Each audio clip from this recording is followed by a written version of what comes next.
Hello दोस्तों, कैसे हैं आप सब। उम्मीद करती हूँ अच्छे और मस्त होंगे। प्यारे दोस्तों, आज की कहानी है 5 धर्म वाली बहुओं का एक कमरा। यह कहानी एक ऐसे परिवार की है जहाँ 5 बहुएं, प्रत्येक एक अलग धर्म की अनुयायी हैं, एक ही कमरे में शांतिपूर्वक और सम्मानपूर्वक रहती हैं। छोटे से गांव में एक प्राचीन हवेली खड़ी थी, जिसे श्रीरामदास परिवार का निवास स्थल कहा जाता था। हवेली का आकार विशाल था, लेकिन उसकी सच्ची सुंदरता उसके परिवार की एकता और विविधता में निहित थी। श्रीरामदास जी और उनकी पत्नी सुमित्रा जी ने अपने 2 बेटों की शादी विभिन्न धर्मों की बहुओं से की थी और परिणामस्वरूप हवेली धर्मों की एक अनूठी मिसाल बन गई थी। श्रीरामदास जी के बड़े बेटे रवि का विवाह नंदिनी से हुआ था, जो एक हिंदू परिवार से थी। छोटे बेटे अरविंद की शादी सुमैया से हुई थी, जो एक मुस्लिम परिवार से थी। अन्य बहुएं थी किरण, जो एक सिख परिवार से आई थी, आयेशा, जो एक ईसाई परिवार से थी, और रश्मि, जो एक बौद्ध परिवार से थी। घर के अंदर धर्मों का संगम एक अनोखा दृश्य प्रस्तुत करता था। एक तरफ नंदिनी हर सुबह देवी पूजा करती थी और घर के आंगन में दीप जलाती थीं। उनकी पूजा की थाली में दीप, फूल और प्रसाद सजते थे। वहीं सुमैया अपने कमरे में नमाज पढ़ती थी और रमजान के दौरान उपवास करती थी। उनका कमरे में भी एक छोटा सा आराधना स्थल था। किरण, जो गुरु ग्रंथ साहिब की भक्त थी, सुबह सुबह कीर्तन गाती थी और घर में संगत का आयोजन करती थी। आयेशा, जो चर्च जाकर प्रार्थना करती थी, रविवार को बाइबल का अध्ययन करती थी और अन्य धार्मिक सेवाओं में भाग लेती थी। रश्मि, जो ध्यान और योग में विश्वास करती थी, अपने समय का एक हिस्सा ध्यान और योगाभ्यास में बिताती थी। घर की दैनिक दिनचर्या को सफलतापूर्वक संचालित करने के लिए परिवार ने एक विशिष्ट नियम अपनाया। सभी बहुएं अपने अपने धर्म की गतिविधियां व्यक्तिगत स्थान पर करती थी, लेकिन हर धार्मिक गतिविधि का सम्मान सभी द्वारा किया जाता था। रात के खाने का समय परिवार का सबसे महत्वपूर्ण समय था। इस समय सभी बहुएं एक साथ बैठकर भोजन करती थीं। भोजन में विभिन्न धर्मों की परंपराएं दिखाई देती थीं।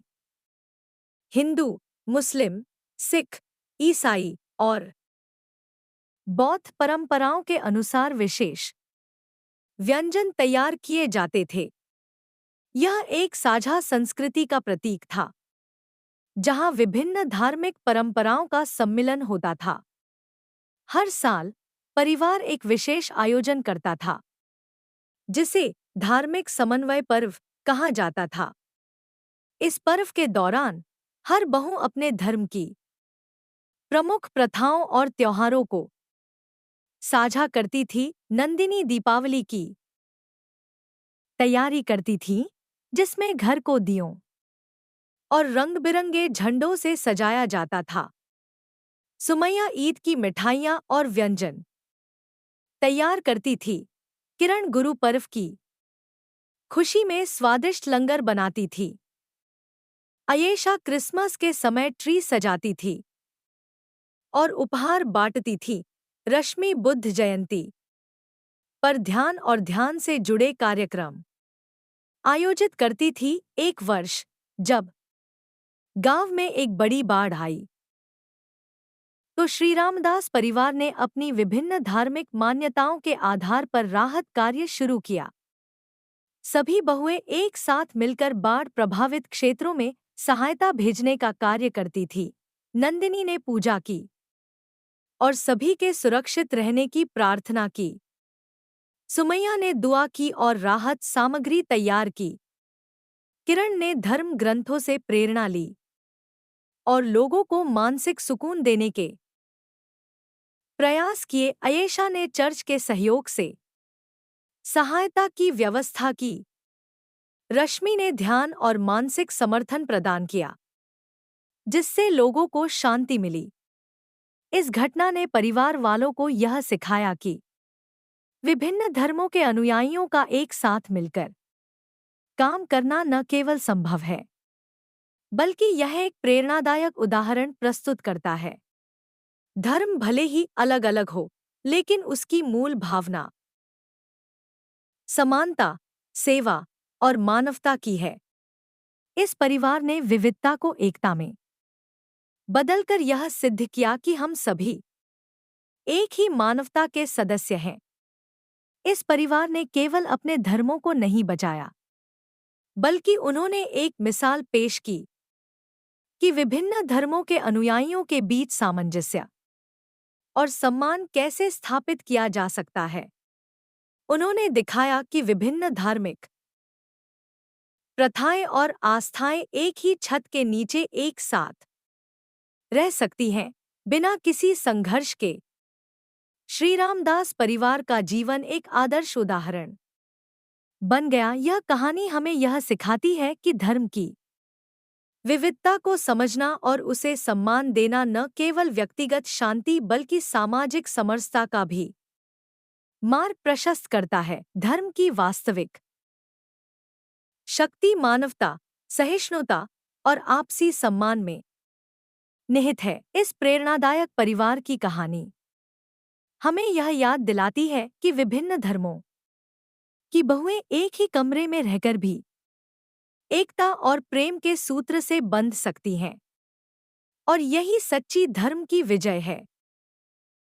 प्यारे दोस्तों, यह कहानी यहीं पर समाप्त होती है। आपको यह कहानी कैसी लगी? कमेंट बॉक्स में जरूर बताएं। अगर आपको हमारी ये कहानी पसंद आई हो, तो कृपया हमारे वीडियो को लाइक, शेयर और चैनल को सब्सक्राइब जरूर कर लें। इससे हमें मोटिवेशन मिलता है और आप तक ऐसी ही मजेदार कहानियां सबसे पहले पहुंचती रहेगी। प्यारे दोस्तों, नमस्कार।